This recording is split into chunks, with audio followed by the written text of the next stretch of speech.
Investors are finding out just how much Boeing's problems with its 737 MAX fleet are hurting the company's business.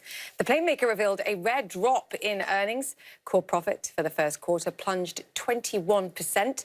Boeing also withdrew its guidance for the rest of the year and is suspending share buybacks. It says there's simply too much uncertainty at this stage. Boeing shares are pretty much back where they started the day. Jim Corridore is an equity analyst at investment research firm CFRA. He joins me now from New York. Jim, great to have you with us. Always good to chat to you. The numbers here are one thing. The outlook here for getting those MAX 737-8 jets back into the sky is a whole nother thing. How comfortable do you feel having listened to the conference call, which I think was probably the most best attended conference call of the entire earnings season? What do you make of it?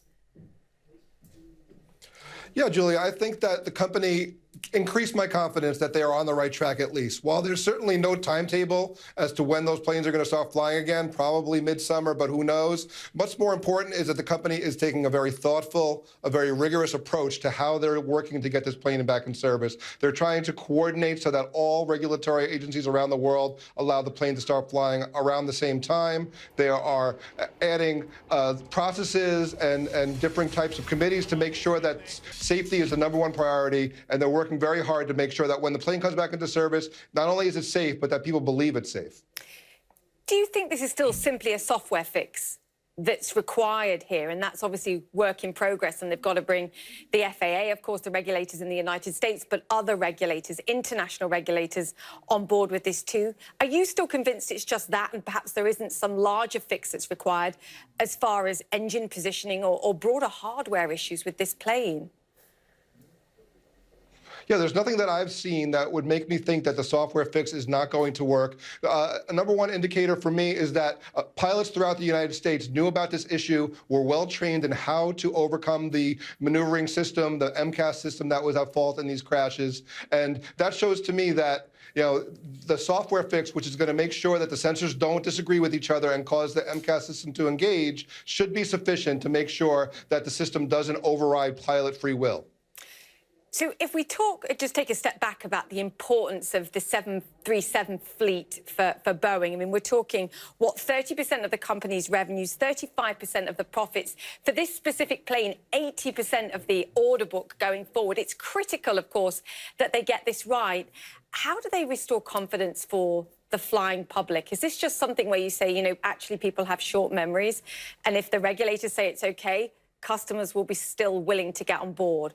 What do you think about that when you look at the price here and the future for Boeing?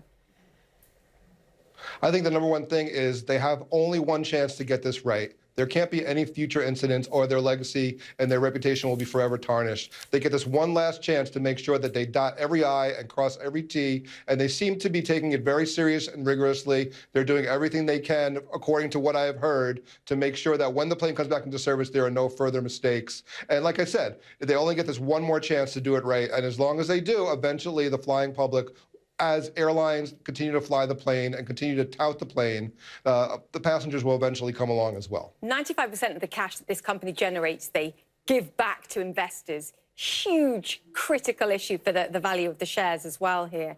Even with the suspension of stock buybacks and with no guidance right now about the future, you still think there's value in this stock?